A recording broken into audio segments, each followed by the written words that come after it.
Welcome, everybody, to the latest episode of the In the Flat podcast. I'm your host, Tony Kill, joined this week, as always, by Jordan Schultz and Jess Saban. This week, we'll talk about one of the ugliest national championship games in history. Um, Feel bad for you, TCU. We'll give our predictions for next year's top teams, and we'll give you the latest info on college football news. So let's dive into it. We'll start off first with our favorite place, Michigan. So Jim Harbaugh, Michigan, had been dealing with some NCAA rules issues. Jim Harbaugh is accused of misleading the NCAA, which could be a serious thing. From what I understand, he bought a hamburger for a recruit. I could be reading the wrong thing, but he bought a hamburger or something like that for a recruit. He lied to the NCAA about it, and that's where the issue's coming from. I mean, it shouldn't even be an issue. They should be dealing with NIL stuff. Why are they dealing with this, in my opinion? And I don't like Michigan, but this is a stupid thing to really be going in on someone for. Jordan, what do you think? Is this a should this be a big deal, or should they just let it alone, just let it die? I mean, I think you should just let it die. I think where we are, like you said, NIL is so big. I mean, basically, most of these teams are paying these players enough for the players to probably buy the burger shop that Jim Harbaugh bought the burger for the kid at. I mean, so they should drop this. They should just let it go. It's something so minuscule and not so big, especially with all the NIL and everything. I think the biggest thing is just Jim Harbaugh lying about it all, and they just want to make a point. But right now, that's not the point they should be making. Yeah, I mean, I honestly like. There's so many issues with college football right now with the transfer portal, early signing day, NIL, and they're focused on this. This is always the problem with me. They focus on the weirdest stuff, and they focus on teams that historically do a good job. Like if you look at Michigan, they're not out there trying to pay people in advance and do things shady. The worst thing they do is buy someone a hamburger. Why are you dealing with it? What do you think, Jess? I think it's so stupid. I mean, did he go to like one of those restaurants where you can buy a burger with like gold encrusted crust or something? Like this is a Yeah, $1,000 burger that he bought this year, or did chances are it was like what burger from a local shop, 8-12 bucks maybe. Oh, maybe the kid went really into the toppings and that added up the price. Like it's a burger. Like it's a burger. I mean, And if this is the case, I mean, and NIL money. These kids are making stupid millions of dollars. money for some top guy. Like it's ridiculous. Yeah, that's so stupid. It's again, this is the group we want to solve issues in college football, and then we're not going to get very far, I don't think. Um, All all right, right, what's up? What? this is a big issue. All right, come on. Yes. Well, Yeah, um, burgers for players are really really serious stuff, and they got to bring the hammer down. Like remember yeah, with the early 2000s Miami teams, like the kind of stuff like they were allegedly having going oh on yeah, behind the scenes, like all that deserves some investigation. It's a yeah. burger. It's Jim Harbaugh. I mean, it's much worse than like the Louisville stripper scandal that they had. So, I mean, this is hamburgers. You can't do it. Or the fact that coaches out there in college basketball were obviously playing players before it was allowed, and nothing happened to them. They even had them on recording, and they still nothing happened to them. So, but they have someone buying a burger. Oh my God! Stop the presses. If it Um, comes out that this was like a McDonald's burger, they're gonna look like It's it's a gonna be so it's it's a a funny. local. local place. It's a Okay, local place in Ann Arbor. all right, that I mean, at least he had the decency to buy the kid hopefully a good burger. Like, Yeah, hope it was hopefully. worth it. It might cost him his job. So, Oh yeah, he's really worried about that. um, yeah, we'll see if he's even there next week. He's interviewing with the Broncos, so he might be at the Broncos before we know it. All right, let's talk about some other news. We have Washington quarterback Sam Heward. He is the son of former Washington quarterback Damon Heward and nephew of former Washington quarterback Brock Heward. So it's in his blood to be a Washington quarterback. He was a 5-star in the 2020 class, but Michael Penix coming back. His path to starting seemed really slim. He has a couple people in front of him, so he's transferring there. So kind of sad to see, him not making it at Washington. It seemed like that was a destiny type thing. So we'll see where he ends up. Georgia defensive tackle Jalen Carter announced for the 2023 draft. I was surprised some of these players, like as soon as the game's over, they had their announcement out on Twitter and they're going to the NFL. I would have waited a couple of days, let the championship sink in, but this is me, I guess. You got Um, everything to celebrate. He's going to be like a top 5 pick minimum. You just won the Natty. Everything's going his way. That's the way to go. Speaking of another close to top five pick, Georgia cornerback Keely Ringo, also declared for the draft. He's projected as a number 6 prospect, so they're going to have some good reputation in that first round for Georgia. Hall of Fame announced some of their inductees there coming up. Reggie Bush and Tim Tebow are going to be elected to the next College Football Hall of Fame.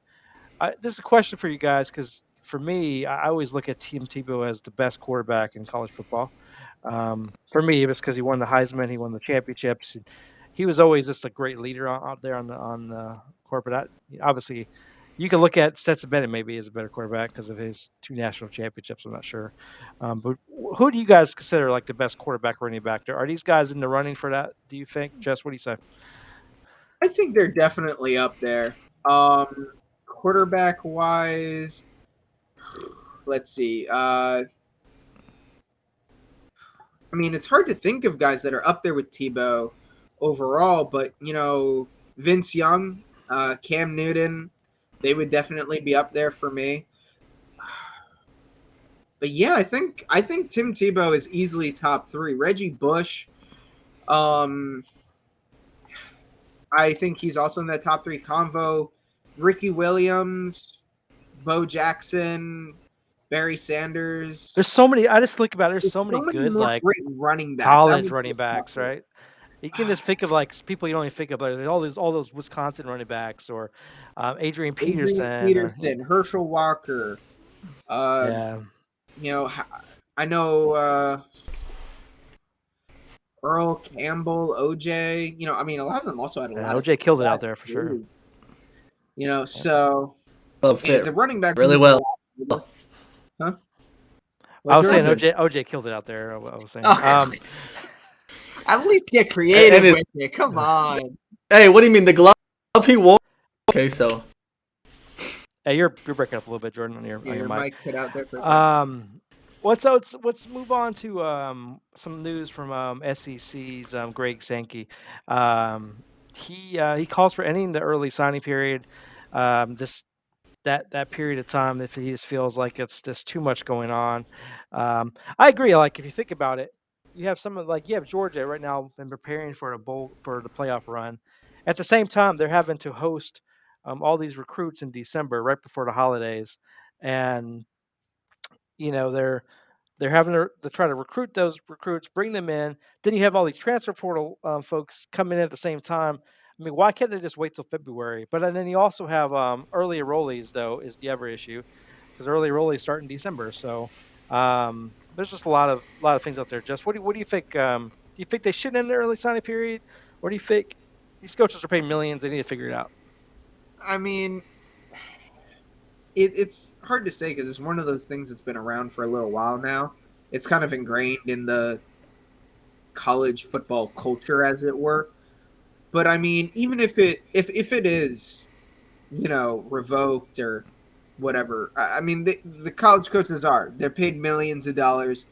Figure it out. I don't feel too strongly either way.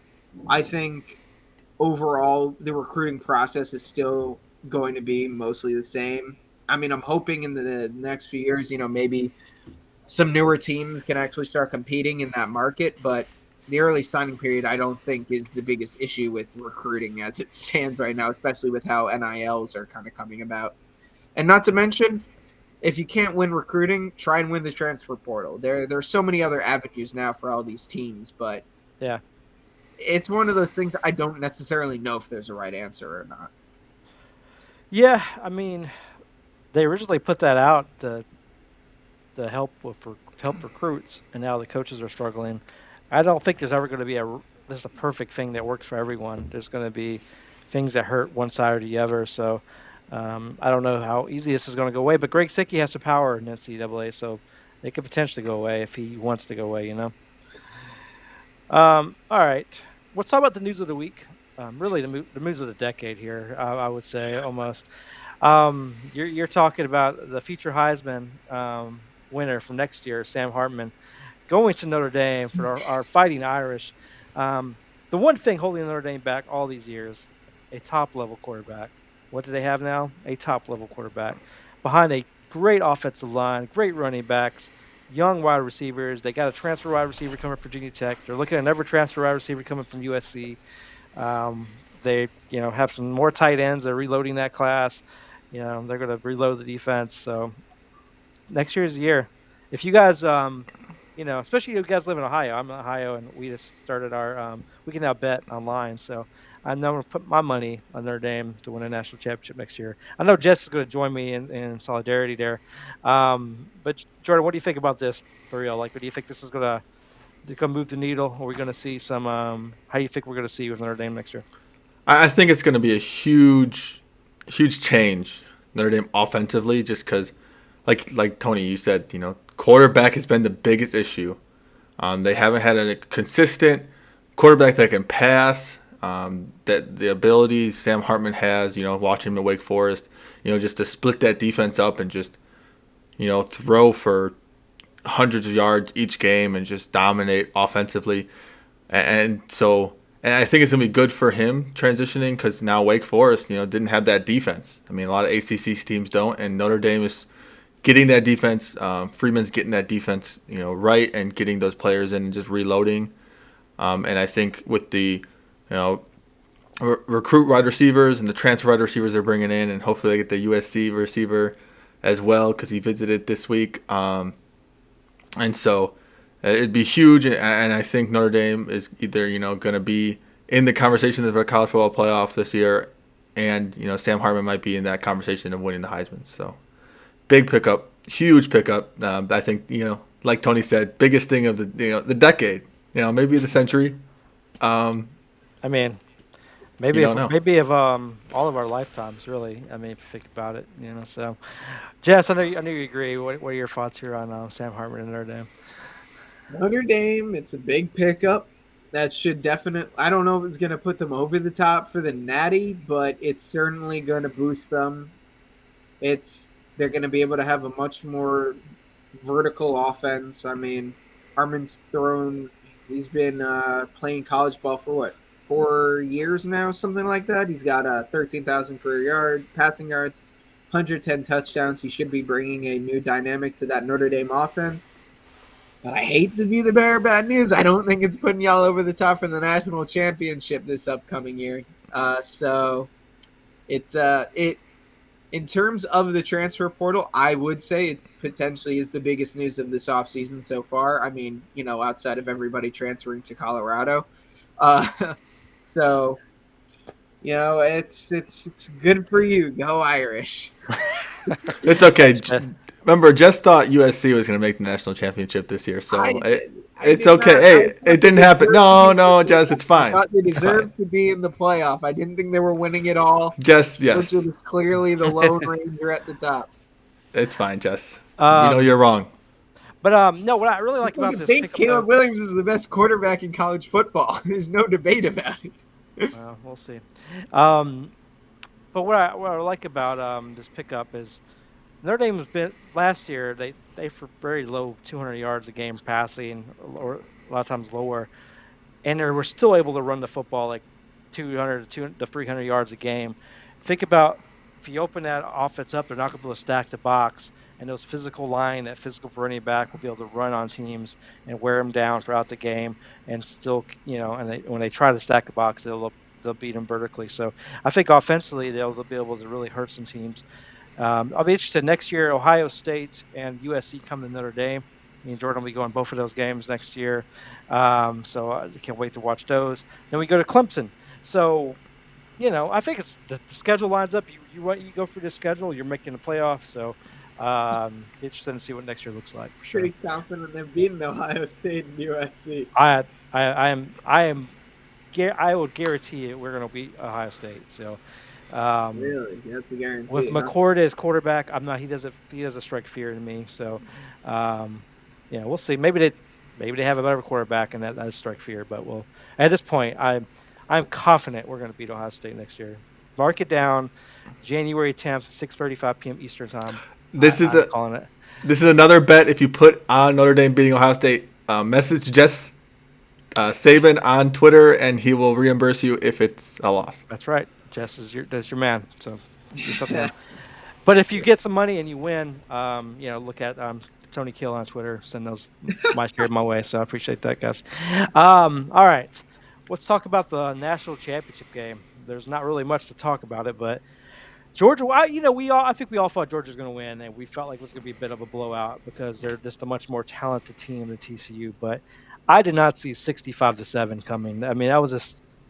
I mean, I don't know. Like, I don't know how to describe this game, but like I just don't see how this happened because you think about it.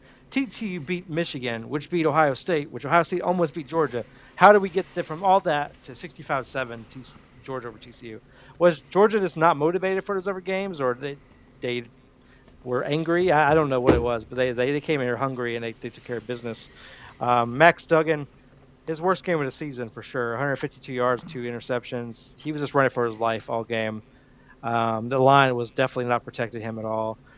Stetson Bennett probably had his best game of his career in his last game, 304 yards, 4 touchdowns.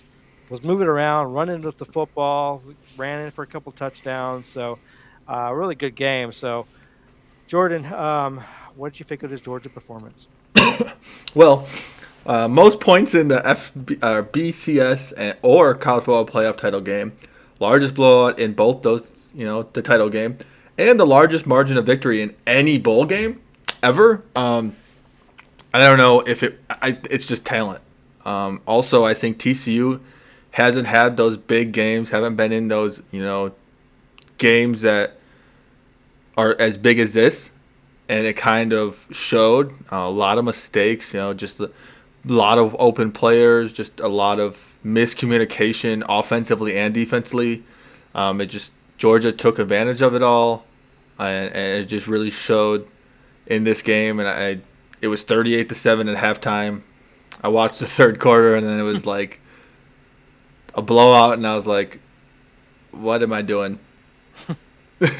Yeah, I think most of America turned off because that was one of the lower rated national championship games, just because it's people started turning off in that second Um, half. So I saw tickets drop $700 once they announced TCU Georgia.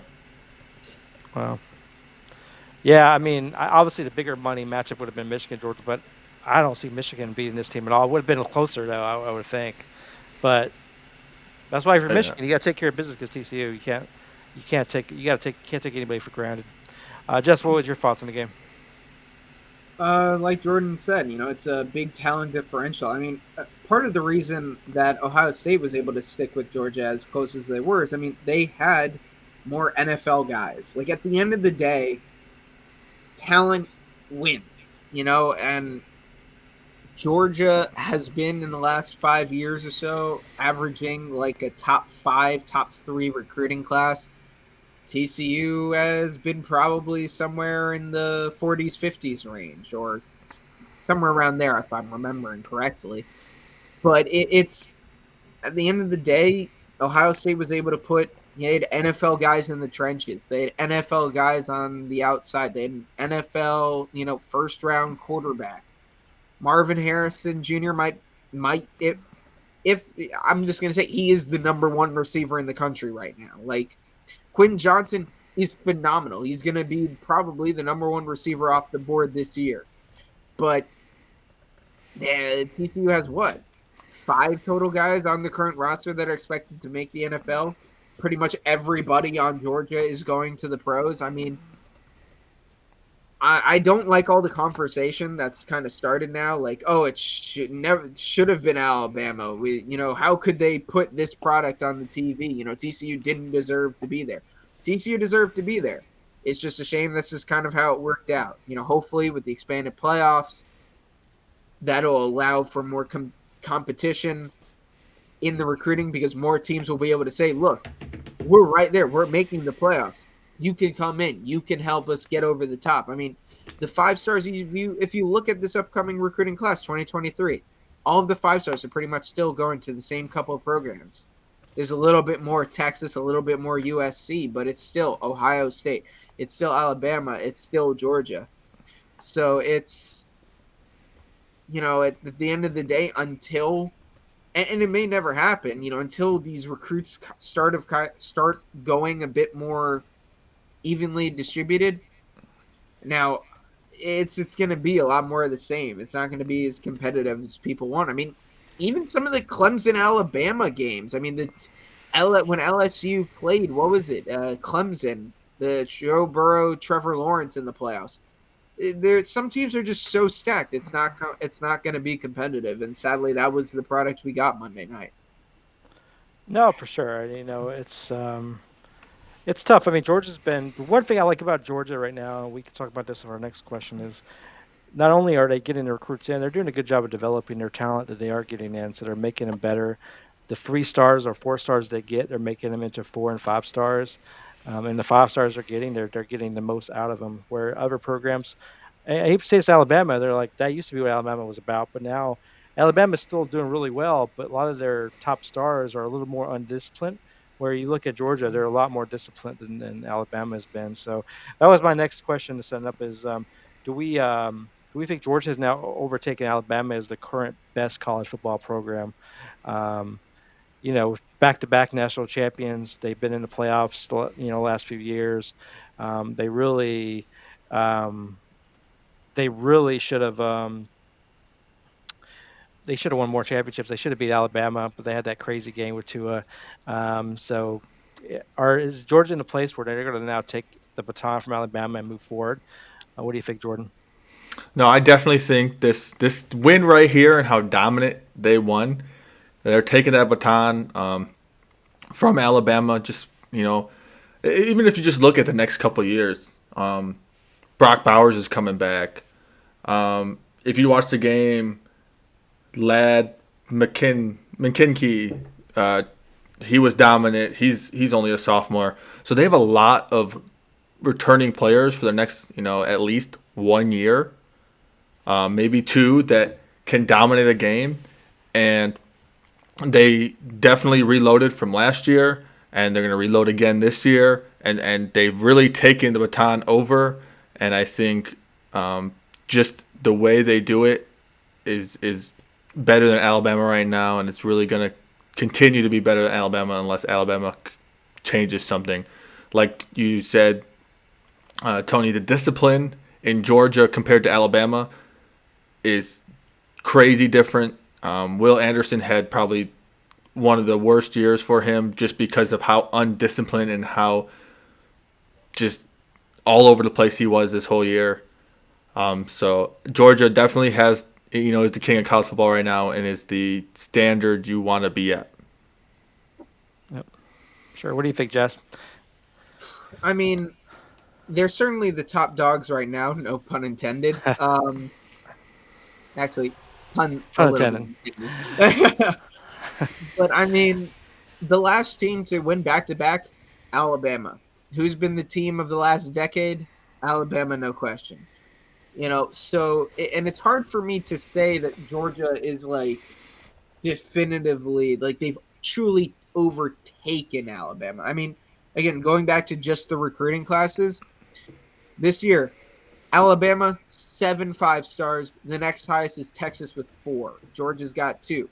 Georgia and Alabama both have 24 stars coming in. So it both of these programs, they don't rebuild, they just reload. They're going to bring in all of the top talent. So the big issue for Alabama this year wasn't that, they were like, I mean, it was a bad year for Alabama and they still blew out Kansas State in the Sugar Bowl, and Yeah. both of their losses were emotional miracle losses, miracle wins for the other teams. I mean, Tennessee needed Alabama to miss a field goal really late, and then they barely got into field goal range and kicked one as time expired. That's how they won. LSU, in order to avoid doing what happened with Auburn last year, just went for 2 to win it all in overtime this past year, and they won by 1. They barely beat them.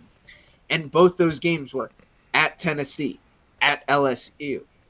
Granted that Alabama did have a narrow loss against Texas, but Alabama doesn't typically play teams like Texas on the road. But at the end of the day, they still won that game. So it's hard for me to truly believe that any team is going to overtake Alabama as like the perennial powerhouse. So for now, Georgia, they're on top. But if they do it again next year and they three-peat, then yeah, it's all Georgia. No one's going to be disputing it anymore. But Yeah. Alabama will have these cycles where, oh, they win a national championship 2 years later, they don't win for the next two, then they win it again, then they'll miss out on the next two, then they'll win two in a row. They got Nick Saban hasn't gone 3 years without winning a national championship since he's gotten to Alabama. He just I think he's hasn't. going to go. I think he's going for years. I don't think he's winning next year. It'll be interesting to see, but I don't know. Especially with the It's Irish winning Alabama, next year, you there's no know. way Alabama's going to beat Irish next year. So you're right, It's Jess. just it's Um, Alabama. It's Nick Saban. yeah, It's no, I something mean, Well, well, we never. they already knocked them down enough last year, beating them in the national championship game. But Alabama hasn't done this to a team before, so sure. No team has ever done this. yeah, yeah. So Even you yeah, go back to the prime no, it Nebraska is. days. No They team has weren't. ever done this in a bowl. Yeah, but granted, and as I was saying earlier, TCU deserved to be there. They played the games. They won the games. We can't just look at things like, oh, who are the best teams? Well, who got the best recruits? I saw Colin Coward was saying that on his show today. He was talking about, oh, what we all know, Alabama wouldn't have lost like that. Yeah, Alabama wouldn't have. But at the end of the day, Alabama lost 2 games this year. TCU Yeah, only I lost saw in that the a lot. conference I saw that a lot championship. too. At some point, the losses have to matter. Yeah, Just because you are close they losses, do. you know. I mean, I don't disagree that Alabama is probably a better team than TCU and would have put up a better fight against Georgia. But at the same time, you have to play the games. It can't just be about the recruits. So TCU, sadly, they were just so thoroughly outmatched. They were. But unless something is done with recruiting, which I'm hoping the expanded playoffs, like I said earlier, more teams are going to be able to say they're in the playoff. They have a shot.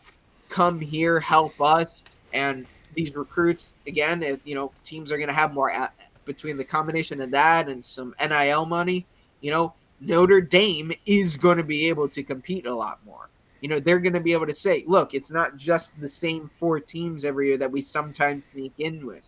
We are going to be able to consistently make the playoffs come, where this historic program help us compete against Alabama, Georgia to get to that national stage. So until something like that happens, I mean, it's just going to be more of the same. So Yeah.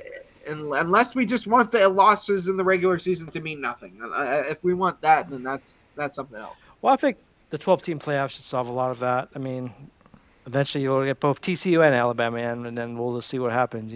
So I just can't wait till some of these games are in the winter up north playing. So those will be interesting games. That would be interesting. Seeing a Georgia or an Alabama go to Notre Dame or Ohio State in the playoff, have to play in the cold. That could be a difference maker. Yeah, no, for sure. All right, last question on the national championship game. This was Stetson Bennett's best game. I never felt like he was a great quarterback, but I got to give him his props. He won 2 championships in a row. He played really well this year. I just felt like he was too short, and he just, you know, he just did it. I didn't think he had the qualities of a quarterback when they had all these 5-star quarterbacks right behind them. But he won, and you got to give him his props there. So, with that being said, how would you look back at Stetson Bennett's career, and does he have any chance in the NFL? Start with you, Jess. He's got one of the best stories. Tried to walk on at Georgia. They said no. He wound up going to JUCO, came back, walked on at Georgia again. They said, all right, you can be like the third stringer, then won the job eventually and hasn't looked back since. As for making the NFL, that's a tougher one because he's 25 years old. I think the Browns, what was it? Brady Quinn, was it? Or they drafted some guy in the first round, quarterback, who was like 27 years old. That was a disaster. Teams aren't looking to draft a 25-year-old 5'11" quarterback. That being said, I think his name and his clear talent might allow him to go at make a camp as like an undrafted free agent. I do think he might be able to do something like that. But he is 25. He is 5'11". There aren't many quarterbacks in the history of the league who have been short quarterbacks that have had a tremendous amount of success. The only two I can think of are Drew Brees and Russell Wilson. And Russell Wilson was a phenomenal athlete. I think he's a better athlete than Stetson Bennett is, and Drew Brees is like the most accurate passer in the history of football. So a bit of an outlier there. But Stetson Bennett is going to go down, like we were talking about earlier. That was one of the greatest college quarterbacks of all time. I mean, you can't take away 2 national championships, and he's got one of the better stories. So he's certainly, as arrogant as he seems, he's certainly got, he's built a tremendous legacy for himself. He got the job done. So Yep, my all due respect to him, my cap's off, all that good stuff. He's marked his name down in the history books. for sure. I did read something that when is his statue going to go up? And I saw someone on Twitter say that should it be too long? It's a very short statue. um, Jordan, any thoughts on Stetson Bennett in his career? Uh, Great career at Georgia. Great legacy, great story. I think it kind of that right there is the biggest thing about it is where he came from and how it all started. So I'm not gonna say just look at his stats. Consistency last 2 years, 2 national championships. Can't complain. Chances at NFL. I mean, we can look at 90% of the quarterbacks from Alabama, and they were good quarterbacks in college, but just because they had so much around them, we talked about the whole basically this whole podcast. Or just in the national championship game, NFL players, NFL caliber players, and that's what Stetson Bennett had all around him, all year, last 2 years, and he could get drafted, late rounds, but be like, a lot of Alabama quarterbacks that had good college season years, but didn't do well in NFL. And I can see that with Stetson Bennett just because he had the players around him. He had the offensive line that could protect him. He had, not most of the games they played, the Georgia was the bigger team. So it's going to be a lot different for him going to the NFL. Bigger players, faster players, players that hit harder. A lot of things are going to be different for him going to the NFL. So I, like Jess said, maybe make a case just because he had those 2 years in college to get undrafted free agent. But I don't know if I can see that, especially with his age. For sure. All right. One last thing on the Georgia piece. I told you guys in Slack, but the Michael Mayer this slaughter online saying Brock Bowers is so much better, and how could we have thought that Michael Mayer is better? I just don't understand. Brock Bowers is out here one-on-one coverage against TCU, where Michael Mayer was the only option for Notre Dame, getting double and triple teamed, and was still putting up these type of performances. So, I did want to point out that me and Stuart Mendel had a little bit of exchange on Twitter where he was talking about Brock Bowers. I hate when he does this because he doesn't pay enough attention, I think, to actual production. But he was saying, how could you guys how could Notre Dame have let us wrong with thinking Michael Mayer is better? So I did call him out on that, and he called me back out on it. But I had a lot of likes, so I just want to thank Notre Dame Nation for backing me up there on Twitter. So we all agree Michael Mayer is better, right, Jess? Certainly Oh, here this we go. year. I mean, he's Just my stop. tight end. He's my Just tight say end yes, one. but now all you Michael do was say Mayer's yes, tight Jess. end one. What do you want? Thanks, Jess. Gosh. Brock Bowers is going to come out next year. He's going to be tight end one next year. It's 2 very different situations. I don't know enough about. I mean, what is his Jameel Billingsley, or another one of Georgia's Yeah. tight ends, is expected to go super high this year. Let's see how Brock Bowers does next year without being able to go one as much you'd expect, because Georgia is expected to lose a lot of talent on both sides of the ball. Only Yeah. like 6 starters on each side are expected to return. Yeah, I'm Let's see interested how he about does. next year because all their offensive weapons are leaving, and so they have to get a new quarterback, and that's where they struggled in the past is with quarterback, right? So I'm interested what they're going to do with quarterback because they have talented quarterbacks behind Stetson Bennett, but that has never been the issue. It's about those talented quarterbacks producing. So I'm interested to see that. Yeah, I agree. Brock Bowers, if he's like the number one weapon, we'll see how he does if he has the number one weapon where he is getting double, triple teamed. The the biggest thing with me and Brock Bowers is I think they will push him out when he gets drafted out of being a tight end. He's not. I don't think he's big enough. If you look at Michael Mayer, blocking wise, he and catching and all that, he's a bigger. He's a tight end. Brock Bowers is a hybrid tight end. Yeah. Yeah, he does a lot more. I would think running the ball and things like that too. Brock Bowers. So they both. I would say they're both different tight ends. Like you can't compare them apples to apples. They're much different. So I think it'll be interesting to see how they do in the NFL because some of these tight ends play really well in college. Just like what's his name that played at Florida? That was like you thought he was going to be the next big tight end, and he went to the Atlanta Falcons. It really hasn't Mayer done has much. got almost 40 pounds on Brock Bowers, but they're both 6'4". Neither one of them are those like 6'6" gigantor, Gronk types. But the Mayer does have about 40 pounds on Bowers. And that's pure muscle, just pure Yeah, muscle. just come on. He's Hey, at Notre Dame. He just I've lifts. seen the size of the dude's arms. I'm convinced he's going to be going probably to like Green Bay or something in the In teens or so. Um, Only Jordan hated that that is, you just made so Jordan much. mad. He just left the podcast with that. But no, I think I hope he goes somewhere good that where they You actually hated use that him. so much, Jordan. yep. I don't know what happened. Couldn't do Just anymore. first thing is all in context. If you're listening to the podcast, Jess's arms are like noodles, like pool noodles. So if you want to compare sizes, a pool noodle and then maybe like a big juicy like 16, 17 pound ham is what Jess is trying to compare Michael Mayer's arms to. I really don't want to get us in trouble, but read between the lines.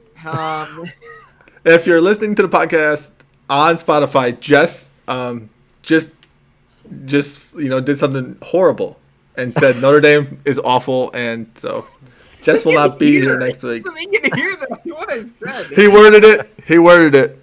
He showed a sign. Um, Uh-huh. but yeah, no, we'll see how next year. I think we're getting close on time here, so I think what we're going to do is maybe next week we're going to focus on who our top teams are coming in. I know we said we were talking about that, but with us getting a little closer on time here, I think we can spend almost a good full podcast really deep diving into some of our teams we want to watch next week, and so we'll do that next week. Where we'll kind of highlight why we think those teams will be the ones to watch, how we think they're going to produce, who we think is going to be potential national champions, contenders next year. So we'll talk about that next week. If there's anything else you guys would like to hear us talk about in this podcast, make sure to reach out to us on Twitter on In the Flat Pod, or reach out to us on our website intheflatpodcast.com. But till then, we'll talk to you guys next week. We look forward to bringing you months of content without college football. We'll need your ideas. We want your questions, and we can produce some great content for you here. So until next week, talk to you then. Bye.